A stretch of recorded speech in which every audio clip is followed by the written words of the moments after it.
Yes, my name is Kenneth Loch of the TENNISSANCE method. Just want to get into what I'm calling the spiritual exercise of tennis.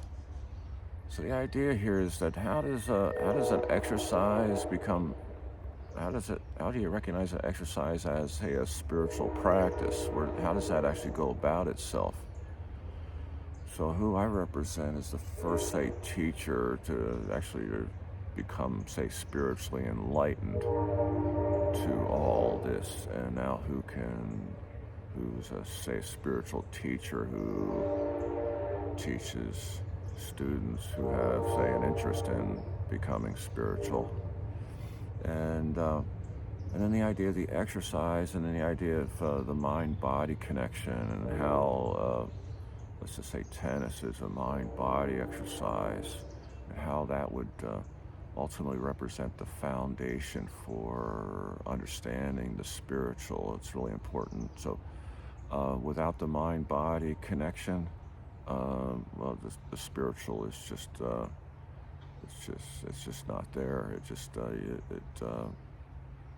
you can't go about it without the mind-body connection and becoming, say, enlightened, being enlightened to that connection.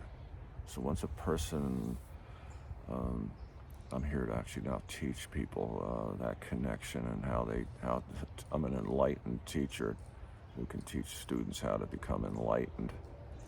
And once they become enlightened, say, to the mind-body connection, really, really seriously enlightened. I mean, enlightened would require them to ultimately, let's just say, recognize tennis as a complete exercise. So the idea of how that would be in relation to developing their whole body and becoming ambidextrous. So with that we can understand that, like, when a person actually embraces that whole idea of becoming ambidextrous, and that's where I'm say the first tennis teacher to teach tennis as an ambidextrous exercise. I have a video called that, and with that, and then actually a person, when they become a student of that, and then begins to develop, say, physically in relation to being able to perform the exercise, be ambidextrous, then ultimately the door opens up to being able to entertain the idea of becoming spiritual and treating tennis as a spiritual practice. And the idea that when you develop your whole body, both arms, there's actually to develop and maintain, it's actually based on really having that oneness with both arms. It's really, so the idea that one should not become greater than the other. It's if it does, then you kind of you have to increase your participation, say, with the weaker arm, just so that you can balance it out. And then that right there, we could recognize as that balance is in relation to being spiritual. So the idea that, say, mentally you would be aware of that, the nature of this balance, and then the idea that being able to ultimately be able to recognize where you're at and also where you're going, and then where maybe possibly you shouldn't go in relation to, say, practicing with only one arm for, I don't know, just say you went out and played the sport with somebody, and the idea of how that would represent itself as something that would be not healthy, say, spiritually, because ultimately that would take your spiritual, your body off track, and that would not be healthy physically.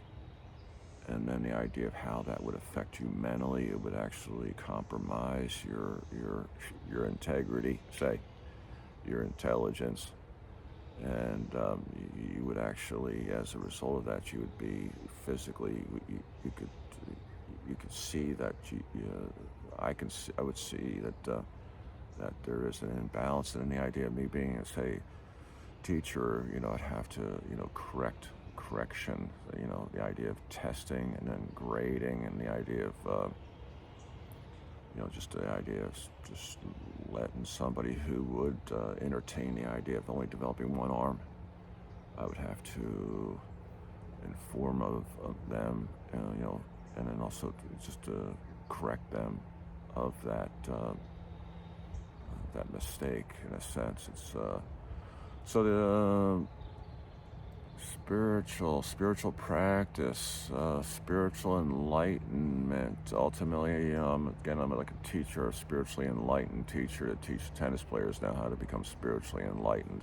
So basically, this knowledge, this information I'm sharing right now, is knowledge, and the basis of me being a teacher, and then also this knowledge I use for, say, healing, so a person can become healthy.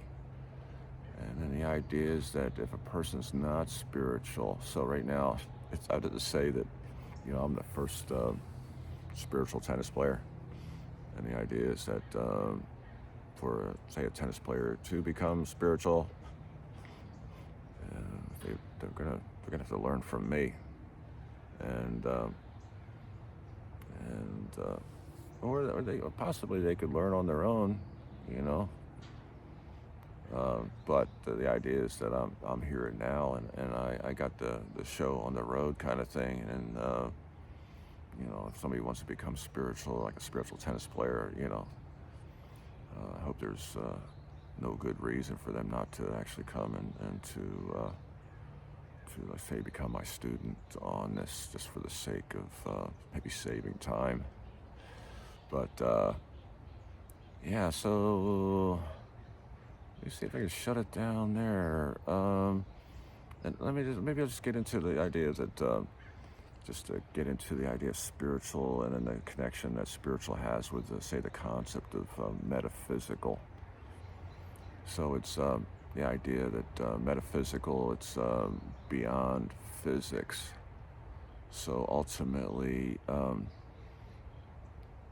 it does not pertain to say, a physical, the physical, because it ultimately goes into, say, what goes into, say, into the invisible, and the idea that ultimately, maybe I'll get in also get into the idea of that conscious subconscious relationship.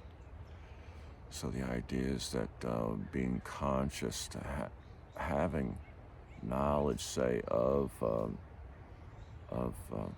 becoming, say, ambidextrous, and also the stroke mechanics, how you would hit, forehand, how you hit a backhand, but being conscious of that, and then the nature of, say, the unconscious would be.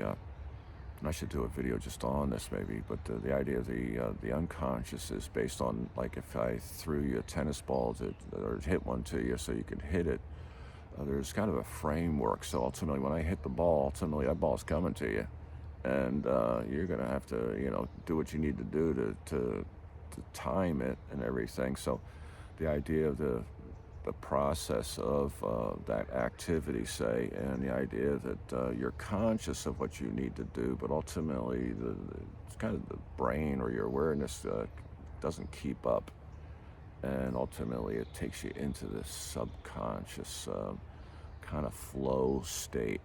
But the idea that it's grounded, and what you have to do is that grounding your foundation is just based on establishing that foundation and then increasing it.